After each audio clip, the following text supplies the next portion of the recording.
All right, so just something to point out on these rolling doors.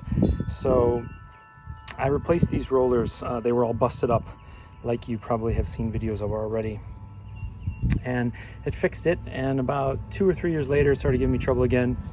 And I had made sort of a foolish mistake in that I cleaned this track and then I lubricated it. And the lubrication basically just attracted dust and dirt and grime and stuff. And so those tracks were really dirty. And by cleaning them out, not just on the rolling part, but here and on the underside where the rollers do touch when, especially when the whole van is on an angle, which I always park on an angle because we have a driveway on an angle. So, and then I can't open the door right now, but then basically up here you have another roller.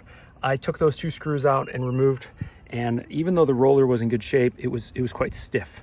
And so I cleaned that really well. I also cleaned the tracks down here. Sorry, I can't show them right now. And that basically fixed my problem. But just for kicks, I knew I was going to kick myself if I didn't remove these rollers and just make sure that these pivots were nice and free, and they are.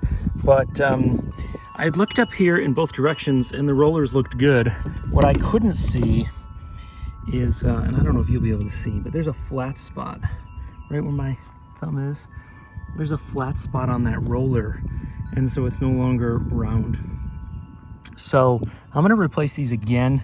I think that this probably just gives like an intermittent issue like I've been having, or an issue when you're really heavily loaded, like on a hill. But I'm gonna replace them anyway because I'm getting ready to go on a long trip and I don't wanna mess with them. But the point of this video was really just to say that even if your rollers are newer, like mine, these are like 3 years old, or if you look up here and you don't see they're broken, you might pull them out and look for flat spots. Hope that helps somebody.